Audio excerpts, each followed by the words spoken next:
Eh, Pak Martinus, di situ kan di Sea Dragon itu berbendera Indonesia. Ya, Apakah kemudian ini menjadi kepastian pemiliknya orang Indonesia?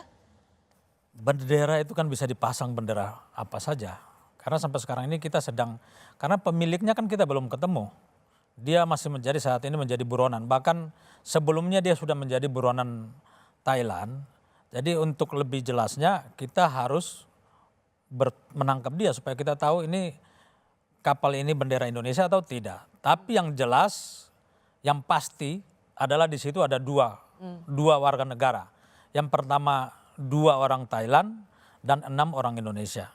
Yang kedua pengendalinya adalah dari orang Thailand yang saat ini menjadi buronan polisi Waichan Thailand. itu kalau nggak salah Pak. Chan Chan Ya. atau Kapten Tan atau Kapten Jack. Ya. Jadi dialah sebenarnya Pemilik kapal itu. pemilik kapal itu, yang sekarang memang jadi buronan. Jadi buronan. Tapi Pak, saya itu begini, kalau melihat dari operasi tangkap narkoba seperti ini, 2 ton gitu, 6 ABK, let's see, atau mari kita lihat 4 WNI yang ada di situ. Ya. Saya rasa saya tidak sendiri untuk mengekspresikan bahwa yang bisa kita tangkap pasti cuman ciri-cirinya, orang kecilnya. Kenapa kita tidak bisa menangkap langsung gembongnya? Ya, yang pertama begini, bahwa tangan kita sendiri tidak akan sampai kepada gembong besarnya itu. Kenapa enggak? Karena begini, produsen dan pemilik barang itu bukan di wilayah kita. Tangan saya sendiri dan tangan teman-teman saya yang ada di Indonesia. Oleh karena itu sejak awal saya sudah membuat namanya joint investigation. Pada saat kapal ditangkap, saya mengundang teman saya dari DIA, mengundang teman-teman dari otoritas Thailand, mari kita duduk bersama-sama. Kita harus mengangkat isu ini menjadi isu yang lebih luas, yaitu kawasan Asia Tenggara. Karena barangnya datang dari Myanmar, pemilik kapalnya dari Thailand atau karya ABK-nya orang Thailand dan ABK sebagian besar orang Indonesia. Dari sisi itu aja kita sudah bisa lihat bahwa ini bukan pengendalinya bukan Indonesia. Kapalnya kita sudah monitor dari Thailand. Maka pertanyaannya kenapa kita tidak bisa menangkap pemilik atau bandar besarnya?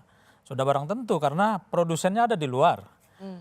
Maka oleh karena itu saya membutuhkan kerjasama luar negeri yang lebih luas untuk menangkap ini. Maka kalau lihat kemarin dalam press release saya mengajak negara-negara di kawasan ASEAN, mari kita melihat isu narkoba ini tidak lagi isu negara secara parsial. Tapi kita harus mengangkat isu keamanan regional, isu keselamatan manusia di regional. Ya, atau paling tidak pasti dengan berani atau melihat potensi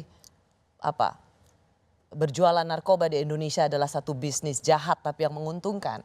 Paling tidak mengapa tidak bisa ditemukan siapa penampung-penampung atau bandar-bandar yang menampung barang haram ini? Ya, untuk kasus-kasus yang lain kami sudah sering menangkap. Jadi Mbak Rosi, saya selama menjadi kepala BNN, saya tidak pernah menangkap receh-recehan di lapangan. Kalau lihat ekspos saya selama ini dengan BNN, kita selalu menangkap rangkaian jaringan. Mulai dari Sumatera Utara, bagian utara sampai ke pasar yang paling kecil. Itu sudah terbaca sama kita, dan bahkan dalam proses penyidikan kita tidak sekedar menangkap mereka dan membawa fisiknya di dalam penjara, tapi juga kita mengejar aset-asetnya. Sudah banyak aset yang kita tangkap.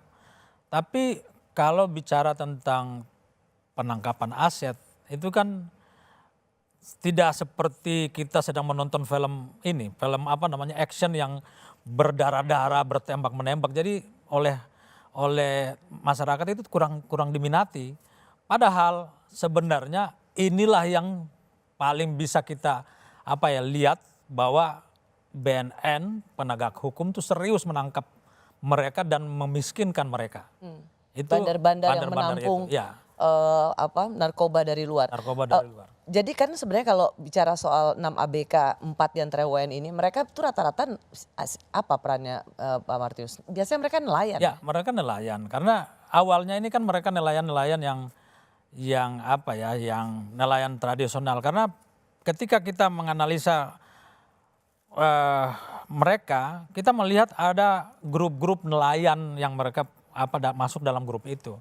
Artinya mereka adalah nelayan-nelayan tradisional, lalu direkrut oleh rekruternya, dibawa ke Thailand, lalu melaksanakan ini tugas sesuai dengan perintah bosnya itu. Sebenarnya hidup mereka ya biasa-biasa saja. Ya.